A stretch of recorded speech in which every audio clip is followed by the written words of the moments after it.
So there's a lot has happened. I haven't been listening to it for a while because of all the other podcasts I had to catch up on. But I listened to like 4 episodes today. And there's a lot of interesting stuff that happened. So number one, there was apparent. So we just marched from our acre down to Jaffa, basically, on the coastline, kind of by where Jerusalem is. By to Ascalon, or he was trying to get to Ascalon, but he didn't get there. And instead, he went to Arsuf.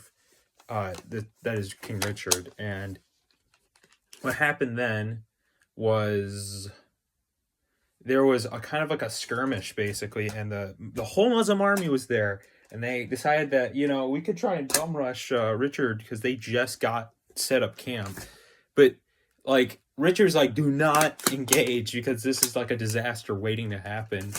And they, for some reason, the Knights Hospitaller decides we're gonna bum rush the Muslims, and somehow it works. Like the Muslims just flee. They get them. They get a few kills, and they flee.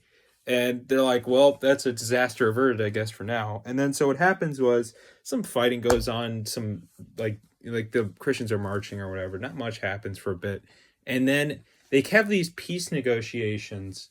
That had one of the most interesting things I'd never heard about before, where Al Adil, which is Saladin's brother, was the leader, always the guy that they talked to in these peace negotiations. All the Christians generally liked him, and Richard made this insane request. Basically, he's like, "How about I give you my sister in marriage, and she rules the Latin Christian lands that are under our name right now, and you can rule Jerusalem and the other lands that are part of the Kingdom of Jerusalem.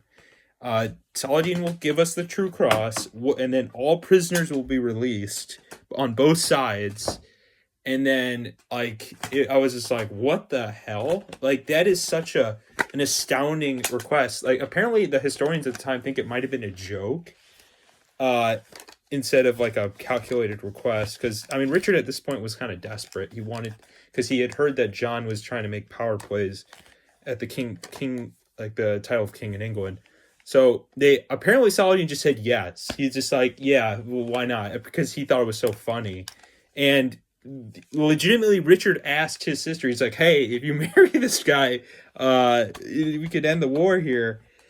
And she just says flat out, says no, and is like ballistic about it. So again, there's a woman ruins everything. But that, and then what was it? Then after that, they go back to fighting basically, and what happens is here we get the final like solving of what King Guy is going to do of Lusignan, and he basically just Richard just sells him the island of Cyprus and is like, it's yours now. You're now the king of Cyprus, and Guy's fine with this. And so now that leaves Conrad of Montferrat as the one true, like, I guess, leader.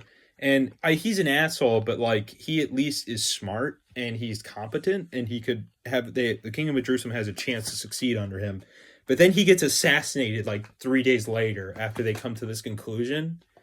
So then they go with this Henri of Champagne guy, who everyone likes too, and it has ties to the Capetian dynasty.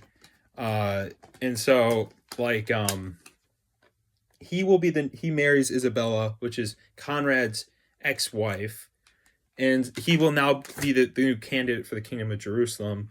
And so Richard decides to stay another year, and they take the town of Jaffa, or no, it's not Jaffa. They take Ascalon, and apparently Saladin now has some trouble going on in the east, where there's like a big rebellion going on, and the Caliph, the Caliph of Baghdad is saying "fuck you, bitch," and he doesn't get any help from them. And so then they could go to Jerusalem, where basically right now they are just kind of outside of Jerusalem waiting to see what Richard will do, because Richard is smart. I actually give him props for this. He did not, like, all of his men are just like, let's take Jerusalem right now. Let's end this. But King Richard has foresight. He knows that they probably aren't going to be able to take it because there's just not enough of them. Not only that Saladin has poisoned the wells and destroyed all the water sources around Jerusalem. And even though they had just taken a giant supply train from Egypt, they didn't have water still. And on top of that, he just flat out said, I will not be the leader if you guys go to Jerusalem. Like, you guys will just have to do this yourselves. And so they just come back.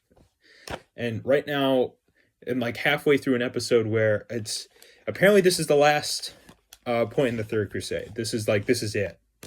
And I'm wondering to see how they get this resolved, but it's pretty interesting.